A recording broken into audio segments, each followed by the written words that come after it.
Welcome in then to the latest edition of Extra Time. Thank you very much for all your questions. Stevie Nicol is here, as is Mario, Nedum, and look at us at Gab Marcotti.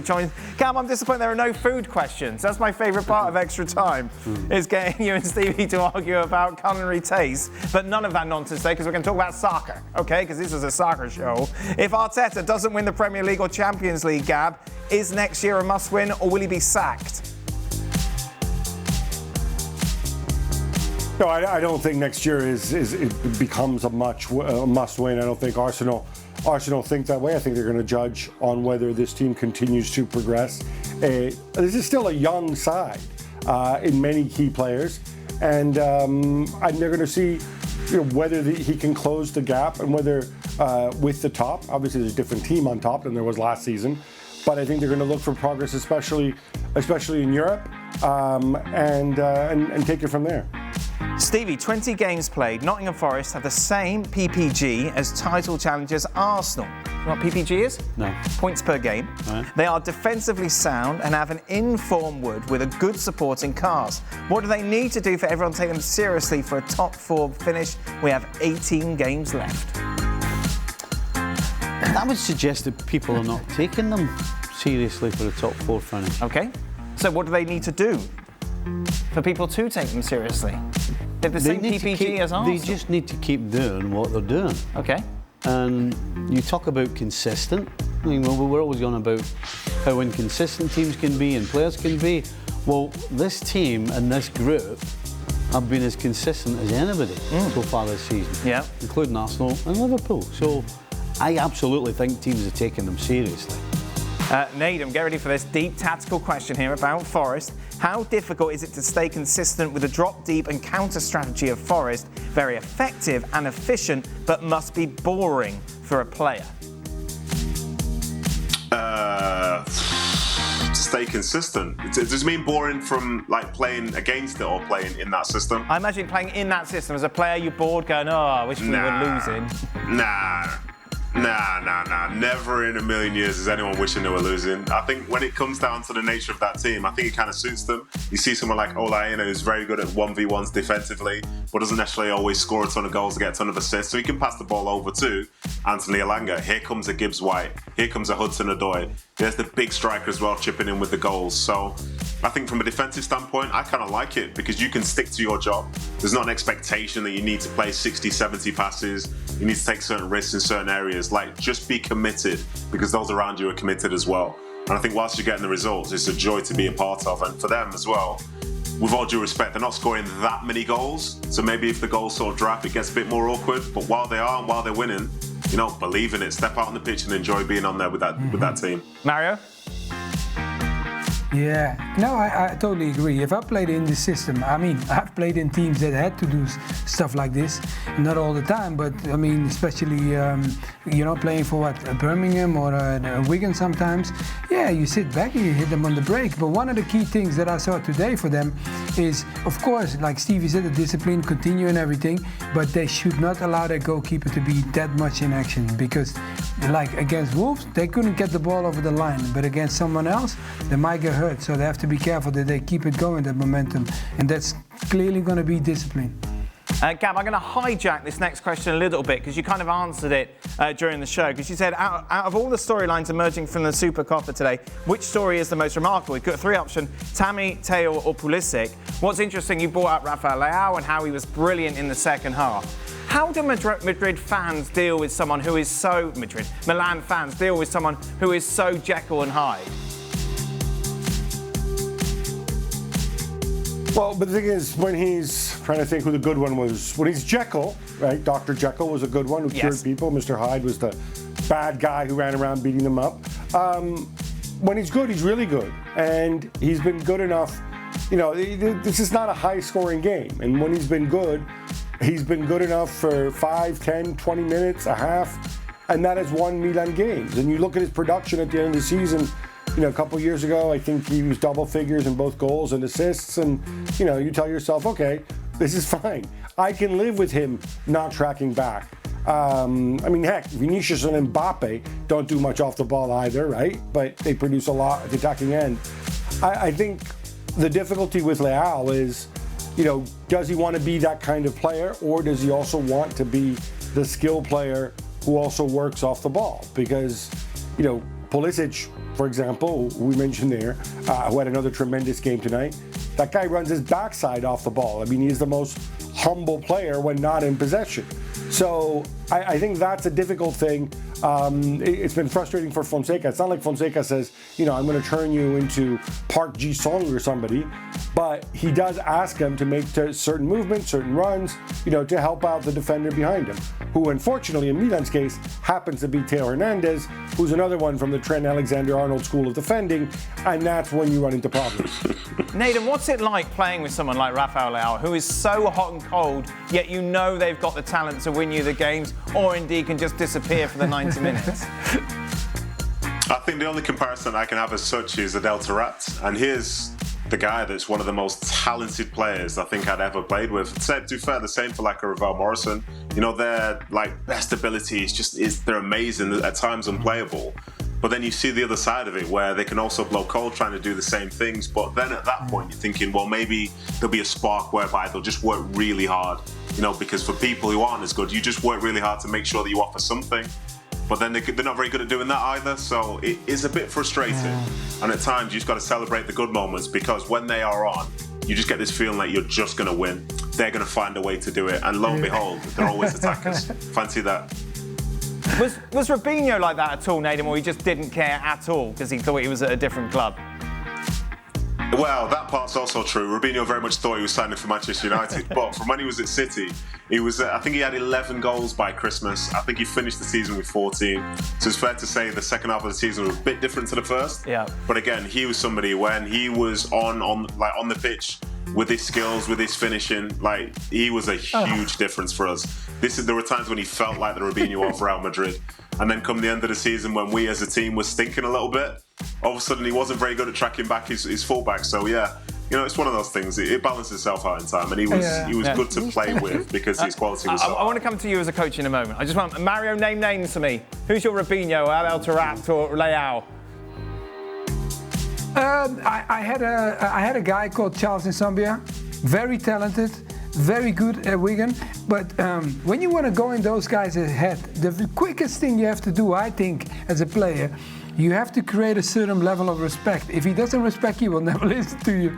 So it took a while, you understand, but eventually I started talking to him, explained to him, I said, look, if you do the job, I'll make sure you get the ball early and you just do the attacking part. And just when you have to defend, you only have to block the line off. He ended up scoring the winning goal against Arsenal, kept us in the league, we won, we celebrated, we were happy. But those players are sensitive. It's almost like the world we're living in right now. Some people, they think professional football is easy to achieve, but sometimes you are too sensitive. And at the time, sometimes the sensitivity doesn't make you the pro. I asked Clinton, I remember after Leroy Sané had one of his good games, and he goes, these are the sort of players that will get you sacked. Yeah, he's sacked. Players like that don't change. They don't change. If you've got to actually try and get somebody to run more, you're wasting your time. They will never change. And if they're not doing it, then you get them off the field. And the only way you can get away with it is if your team's winning, number one, and number two, the players on the field that are playing with them are okay with doing the extra because he's doing it up the other end. But as soon as the goals and the assists dry up, you get the hook out and you get them off the field. Is that your hook? Don't change. That's the hook. Throw it in and see you later. Stevie.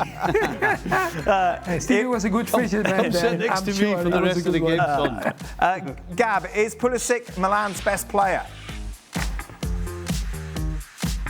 Well, I mean, he's up there. I wouldn't say he is. I would argue Leao when he's good, but I would say Magic Mike Maignan is up there.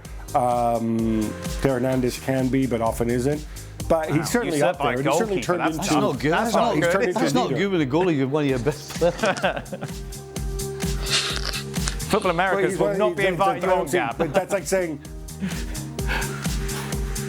I think Shaka would agree with me. But he is part of that nucleus. With Reinders, Tijani Reinders as well. who's very much a leader and who coaches love because, he's got the quality and he also has the quantity, as we say. He follows instructions perfectly. And, even when things aren't working for Pulisic on the ball at Milan, he does so much work off the ball that, coaches like leading him out there and, they'll take somebody else off. Okay, let's go to Mario. Who was the manager you learnt the most from? And who was your favourite manager to play for? I think, look, Louis van Gaal, I learned a lot from him. You understand? Why? Because I was a 19-year-old kid. And there's not a lot of coaches, you understand, that call your school up and say like, hey, listen, we're going to take him away because we have to play Champions League. And he did all those things for me, even dropped me home. So I have to call him he was beyond, for a young boy, one of the greatest. So for me, I've learned a lot from him. And I will always, remember where you come from. And that is the time where I came from. 19-year-old kid for Ajax at school. Louis van Gaal was my guy. Different goals, isn't it? When I was a young kid, I was just happy to get served underage in the pub. Alone playing for Ajax. You weren't alone there, by the way. Nedum, which manager for you? Even though he wasn't necessarily successful as, say, they wanted him to be at Man City, I think Mark Hughes, because from when he came in, he changed the level of professionalism at the football club, because beforehand, it was very much individuals, some older players, some younger players. We didn't really have any sort of Who did he culture within the replace? players. Who was there before, Nedum? Remind me. Who was before Mark Hughes at sea? It was, I believe it was Sven-Göran Eriksson. And then before him was Stuart Pearce. But Sven was only there for a year and the takeover had happened for a year, and then it was with Thaksin Shinawatra with the previous tie owner. So it was a bit chaotic. But he came in and he changed the mentality of the place. He told us that, you're a footballer for more than just when you're on the field, and getting into your mind that availability was also one of the best qualities you can have as a player. So he built lots of stuff around the training ground which were designed to make you think about, are you prepared? Are you prepared? Are you recovering? Are you getting ready and all this? And for me, coming on in my, I think it must have been mid-20s at that point, I played more football in the back half of my career than I did the front half, because in the front half I was missing so many little games with injuries and it was quite frustrating. But by the time the second half of my season was in flow, that time with him as coach taught me how to prepare properly, how to really work on and off the training pitch and just make sure that, I'm able to improve and to show what I can do. So I think he was the most important. And in terms of my favourite, I'd probably say Jimmy Floyd Hasselbank, because this was somebody who I watched as a kid. And again, at QPR, he wasn't the most successful, but of anyone that's seen Jimmy, he's got a bit of an edge to him. And I really, really liked it. And I respected him. He talked to me, properly. He was trying to make it as fair as possible on the training pitch. And he was tough. And I loved it when the manager was tough, because now everybody had to step up and there was no favoritism. It's are you here to work or are you not? And with Jimmy, he made sure you worked, and he bought a lot of players bought him. I've never met Jimmy, but he is automatically one of my favourite people, because he did an interview where he said, yeah, I played with Frank Leboeuf, who reminded me every single day he won the World Cup. So I think that's oh, that's no surprise, trust me. Oh yeah, he definitely did that for sure. Favourite manager, Stevie? Did you have one? You've worked with the greats. Obviously, my football grounding was all the coaches I had at Liverpool. Yeah. But as a manager, the one guy I learnt the most from was Ron Atkinson. Oh, was it really? Well, because when he came to Sheffield Wednesday when I was there, we were in relegation trouble. And when I took over at the Revs were bottom of the league. And the one thing Big Ron did at Sheffield Wednesday was he made sure every day we came in and enjoyed ourselves. Okay. And changed the atmosphere when he came in was everybody's crawling in the morning, tail between the legs. Oh, who we got next? Oh, second bottom of the league. Everyone was all doom and gloom. And Big Ron came in and just blew the cobwebs away. And we actually started enjoying training and coming in. Oh, cool. And then we picked up results because everybody was actually wanting to play. And that's exactly what I did at the Revs when I went there. They were bottom of the league and we ended up getting to the MLS Cup. There you go. Big Ron, big time. Yeah, breath of fresh air, Stevie, bringing it in, absolutely. Cheering everyone up. Lovely. Yeah. We have found a food question apparently that has come in just to make me happy. Stevie, how often do you eat shepherd's pie? What did I have today? You had shepherd's pie. Shepherd's pie today. Honestly, I had shepherd's pie. Oh my God, Stevie! Mario, I don't think I've ever asked you about your shepherd's pie likings. Are you a fan? Do you miss it? Not really, but I don't mind it. But not really. I'm from Wigan. You know, I lived in Wigan. I tasted a couple. They were not bad, so I have to give them some credit for that. Yeah, yeah. You wouldn't turn down a shepherd's pie, would you, Gab, if Eleanor made it? I think if it's properly made and it's made with good ingredients, occasionally, sure, why not? I'm open-minded. As long as there's no pineapple bits in there. Pineapple, you said it's funny. He's fancy. Pineapple.